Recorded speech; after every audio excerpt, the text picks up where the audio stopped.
by one of those winners. Thank you very much, guys. I am joined by Suncook. So, man, I mean, what a long series under the bright lights and everything, and he goes all the way past 40. How do you guys keep your heads in a game that goes that long?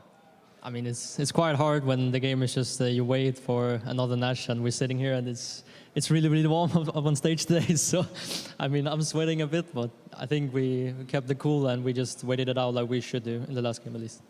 Well, you certainly managed to find that victory, and it seemed like things really flipped around after game one. It was such a clinical victory from Fnatic, and then you guys kept it a lot closer after that. What changed?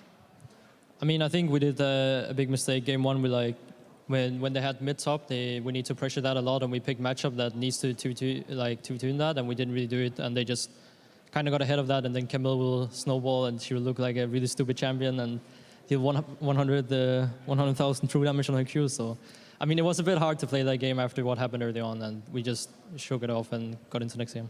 Yeah, no kidding about shaking it off. All right, so I want to move on to talk about something. I was speaking to Wonder a couple weeks back, and he said you guys seem to have this trouble pulling your trigger on the stage compared to what you do in scrims.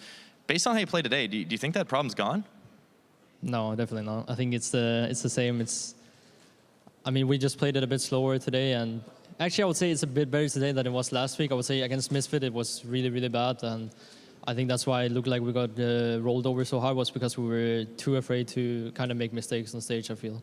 Okay, but this time it didn't seem like you made a whole lot of those mistakes, and you kind of played back, but you still were able to get the catches on Fnatic. Like, what were the calls like when those plays were happening? I think it was mainly like the last two games we weren't really scared of like getting outscaled, so it was like the old Splyce picking Melsa and just standing there and then waiting. So, I mean, there's not too much pressure when you have a comp like this that just have to stand back and scale. So I feel like that's kind of what helped us in a way, and I still think we need to work on just playing these really early snowbally comms and do it on stage as well as in scrims. Cool. Well, you're going to get a little bit of practice and some time off. IEM week's coming up. What are you going to be doing to prepare and just kind of, work on what you got to work on for this next week? I mean, we're just going to scrim like usual and not going to hold too many off days and just try and get better. We don't really deserve any off days the way the split has gone so far. Everybody expected more of us, and so did we. So we're not satisfied with our record right now, and we're going to try to work on that. All right, harsh on yourselves, but not letting up on the gas. I like that. Suncooks, congratulations on your win today. We're going to go ahead and send it over. Back to the analyst desk for the post-game lobby.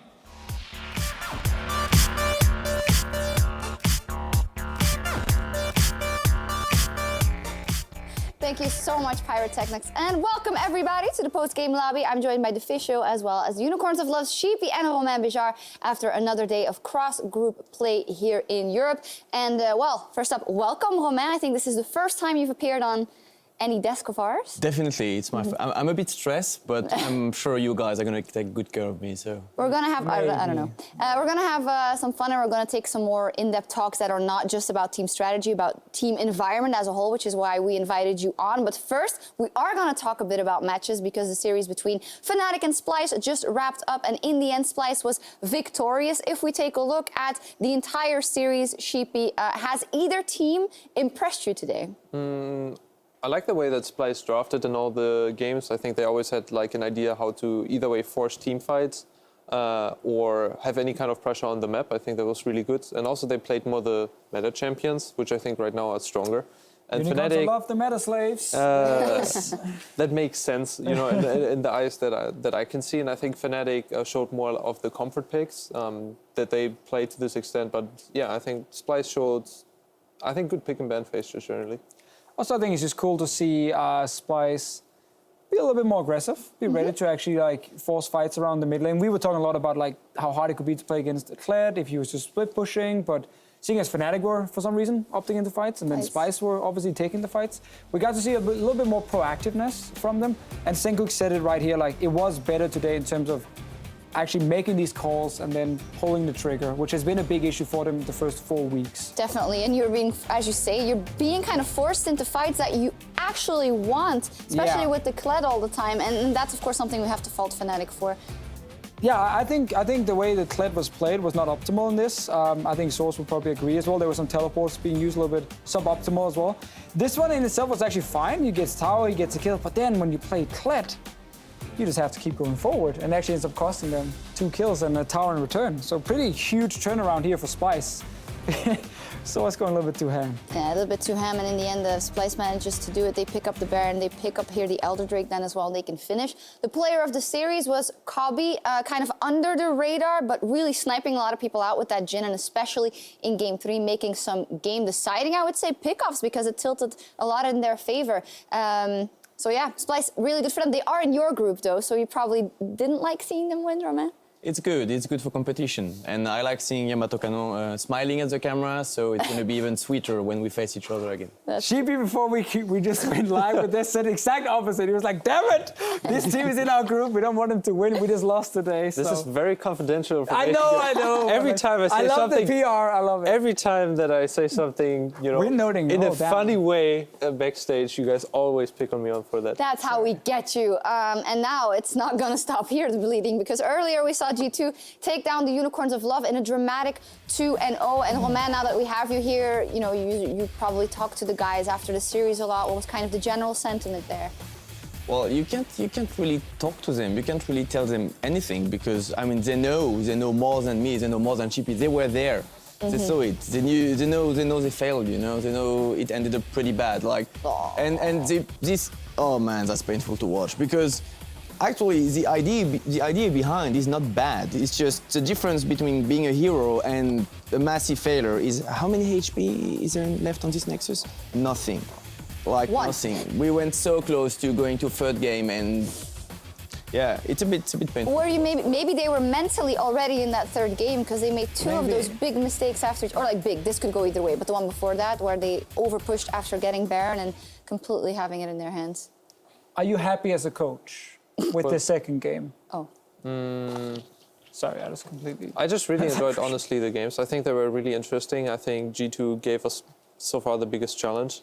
They played really well. I especially like that, although in first game we kind of felt that we have like better draft because we have stronger team fighting, that they were able to utilize their picks to actually, you know, do stuff that we didn't expect. For example, getting early the first blood turret with 1 kill, just because Graves is so good at taking turrets. And I just think that the way that G2 played, we can learn a lot from. I'm not super disappointed, but I would have liked to see, you know, more from the series from our side. I'm so glad you said that because G2 has stated very clearly that where last year they kind of overcompensated in terms of aggressivity, this year they are trying to play more safe and more controlled and macro. So would you say that it's a goal now for with this revamped squad against for you guys to kind of relearn some of the other macro elements and maybe slow down, or? I think that they were just more knowledgeable in like some of the ideas that they were going into with the matchups. We, for example, thought in game 1 that we would win the mid lane with the Ryze versus the Orianna and get pressure, but they were able to so efficiently snowball the pressure from the jungler with Graves into topside into mid lane, and then snowball over this. So really props to them for how they played, and I would have just honestly liked to play more games because those games were so interesting. You can. Yes, we're gonna play. Next week. We're gonna play more, and I'm really looking forward to this because it's just so interesting. It's such a style of clashes and ideas. This is really, I mean, this is what you're looking forward to. And just to allude to what Romain said as well, you know, it's a very small difference between like being a hero and like the winning team. But I think both teams showed like really great ideas for what they want to go for. And in the end, it just worked out. It did. Before we talk about IEM, let's take a look at the standings after today's matches. Another day of cross-group play. And G2, after now also facing the leader of Group B, is still victorious and undefeated in Group A. I actually have a question for you guys. Not that you guys have ever been like in the bottom. I think there was like 1 week where you guys were like 0-2 and then that was it. But if you look at Rocket and Origin now, like as management, what do you do? Like, what do you say to the players here? Do you start kicking players? Do you reset the way you practice? Like, is there anything you can really do here, in your opinion, if you are now 0-5 and almost out of playoff race? It's so hard. Like, it happened to us actually last split. At the beginning of it, we were bottom, and like the way back to the gaming house in the bus when you have this sick, massive silence, no one is speaking, everyone got the face like this. I actually couldn't say how we pulled it back.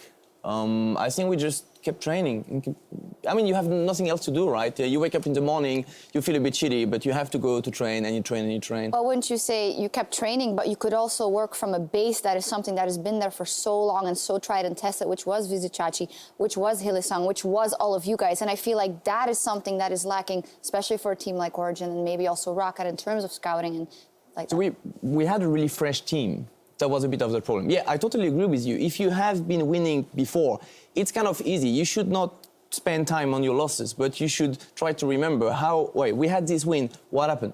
How did it happen? And then you break it through and you have to go back to it. And okay, we won because Chachi was ahead. We won because our mid game was solid and blah, blah, which is actually what Sheepy is doing on daily basis. But that was a bit harder because that was a really fresh team. So I think, I actually know, we spend time with our rookie. And those new guys, because we knew Ili and Vizicachi were good guys, and we knew they were solid and they could perform. What we did is we spent time with the new guys, and we told them, we trust you. We legit trust you. We're not going to fire you. So we stay all together. We are in the same boat. If we sink together. And if we sail full speed together. It's definitely adamant in looking at Exile, who had massive growth as a player, who's been really solid. Of course, he had a bit of an off day today, but you as a coach, you must be very happy with how he progressed, rather. I think just everyone's mentality is so great in the team because everyone's working hard and everyone wants this pretty badly. Obviously, you invested everything into right now the career in esports. You stopped your education, and you're basically looking for the dream, but also trying not to live with the regret of maybe missing out on something. And everyone is very aware of this and is very mature about it. And this is why we are so invested into what we're doing, and we really try to learn. And I think if you have like the backbone like this, and you just keep practicing and being really honest about what's going on and what you can learn, I think then there's like almost no ceiling. You can just like keep practicing and keep learning. I mean, the proof is in the pudding. You guys are a household name here in the European LCS. Also got your first international title with IEM Oakland a couple of months ago. And now there is another chance because next week the EULCS will be taking off. Well, some of the teams won't because they will be traveling to Katowice to play there at the Intel Extreme Masters. You guys are there and we see there your group, of course. G2 is in that one, so we'll see that, but also the Flash Rules and Kondu. I think Group B is actually the hardest group here. It's always hard coming into these kind of tournaments to fully predict how well teams are going to perform. But Group A right now, like Rocks Tigers are not looking very strong over in Korea. M19, yes, they had the miracle run at Worlds, but a lot of that was based on BU1s, and you very quickly go into BU3s here. And EDG, I don't think the LPL is very strong at the moment, and also they're still playing on patch 7.1. So I think there's actually a lot of problems in Group A for these teams, where you guys, it's a pretty tough competition. Just for people that would know, Albus Nox Luna, now MI19. Yeah, Albus Nox Luna is obviously now M19, so. Yeah, I think just for us facing off against Kongdu Monsters, I didn't see too much. I think they're like last seeded. Or They just won a series. They just managed to win a series Yeah. against Afrika. Okay. But they're still pretty low. They're coming for you guys. Okay. No, but I think we started caring less about actually who we're facing because it just gives you kind of an understanding of what kind of chances you have to actually come out ahead. Because actually, your performance kind of determines how high the chances are that you're actually winning, and then the other team, you don't actually, you can't actually expect what they are going to deliver. So if the team is worse, then our chances are just higher. But in this case, I think Kongdu Monsters, I didn't see too much of them. I'm just really hyped to have like more international competition for us because I think like different regions have just different play styles and prioritizations. I think just from what I saw like in the other regions, they're picking up like different picks than us with Kog'Maw and Brent support and stuff like this. So yeah. What is their huge value in going to this tournament for Unicorns of Love? Is it based around more practice? Is it exposure for sponsors or whatever? Like, or is it everything combined? Because like going to these kind of tournaments is something certain teams have declined while other teams are really excited to go.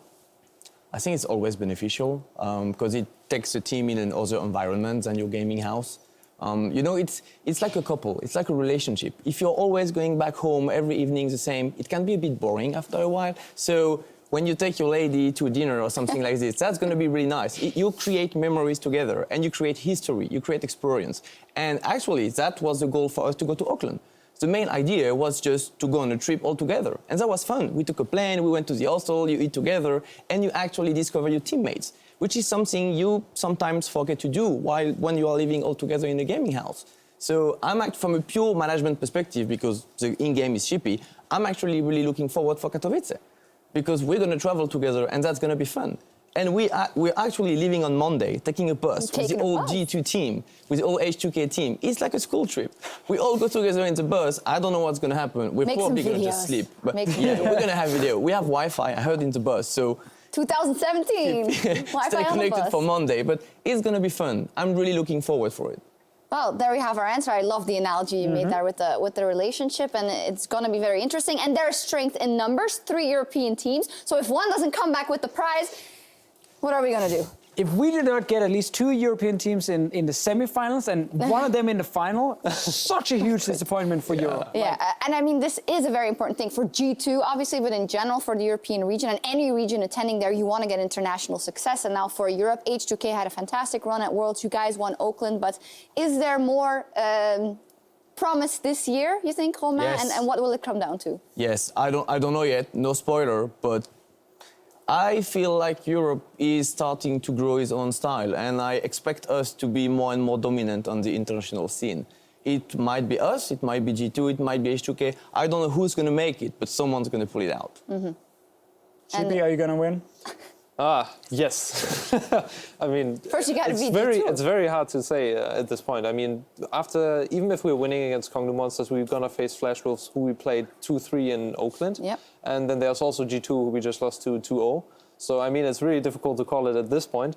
However, I think that right now we're at the point where even if you just change one pick of the pick and ban phase, or you have like one thing that's a little bit different or one kill different in the early game, any team can take a game off another team. And I'm just really looking forward. I think the games will be exciting.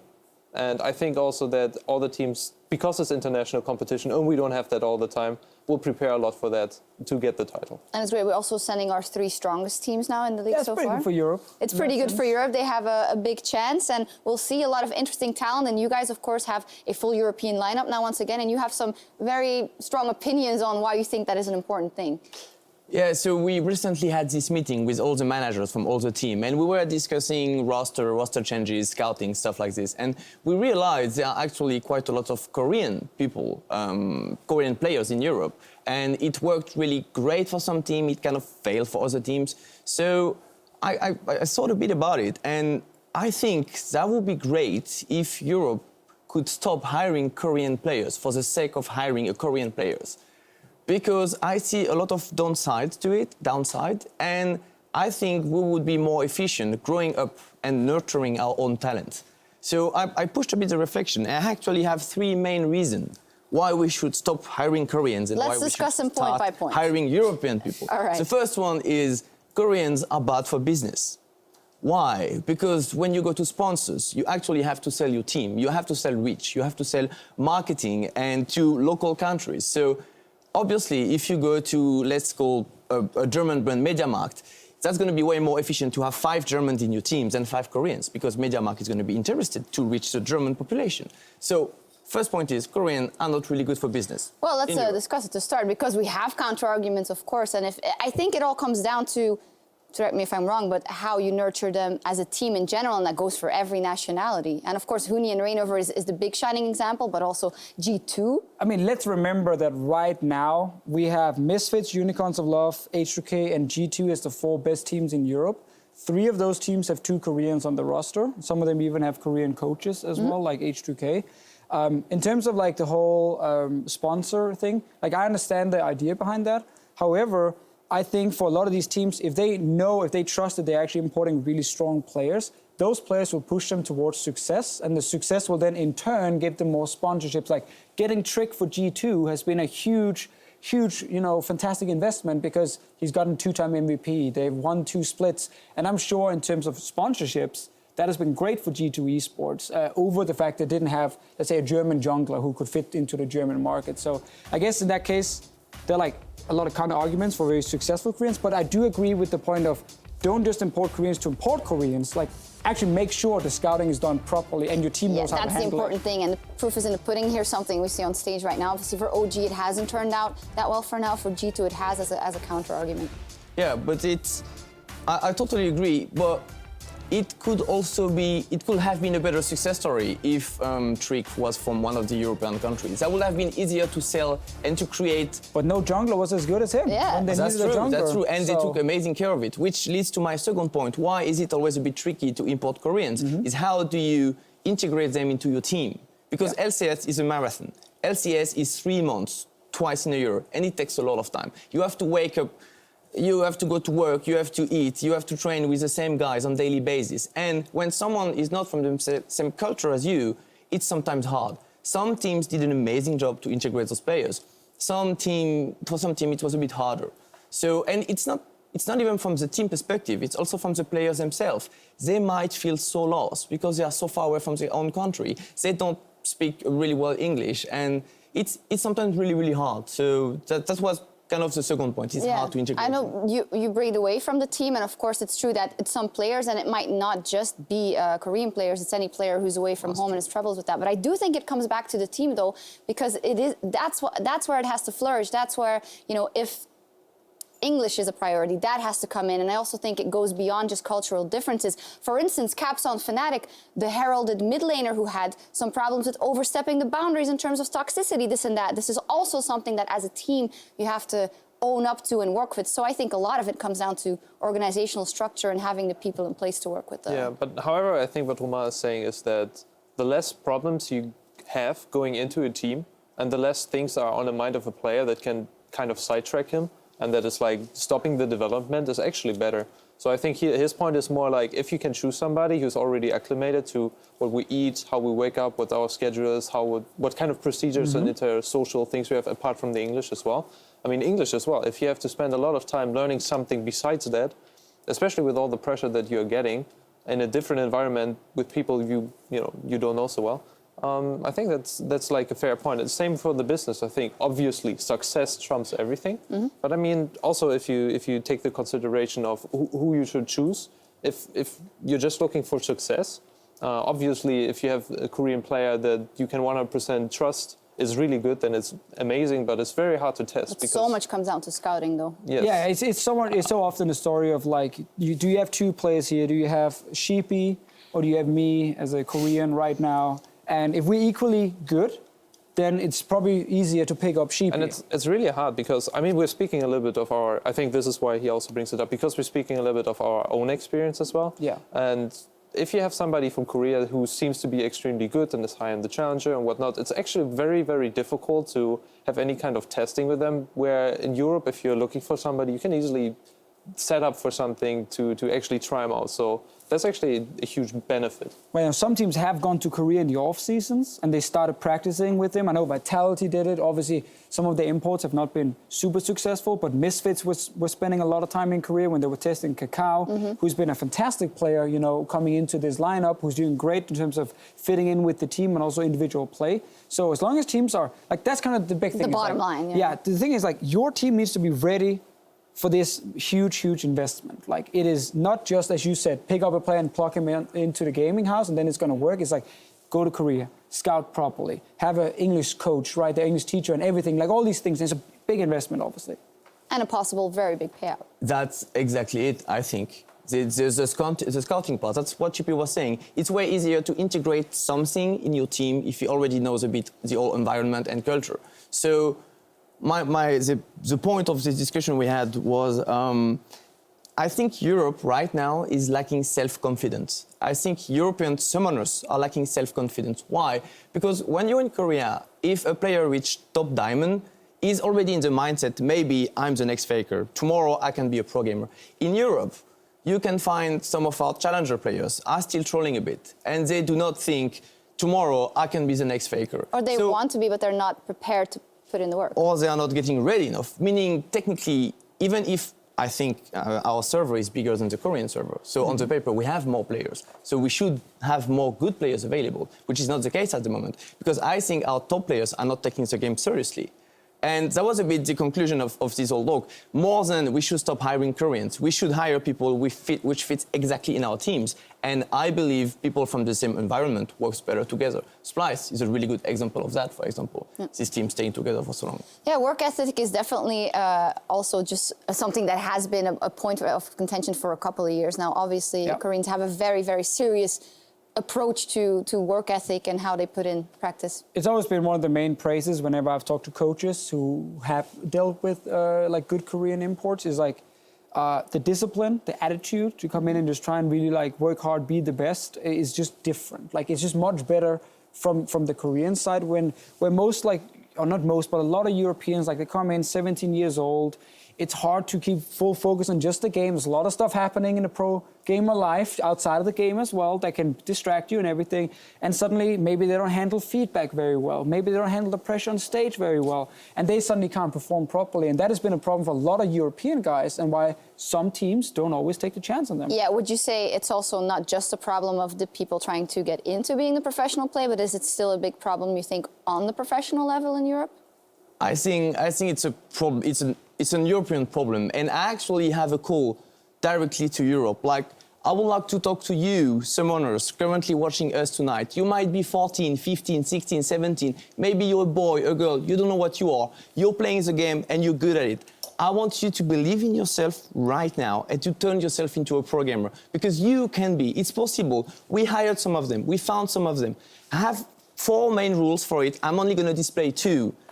Because we discussed it a bit with the guy. Toxicity. Do not be toxic. Because the people you are playing with currently might be your colleague tomorrow. Don't be toxic. Play a lot of champions. Have a wide champion pool. Why?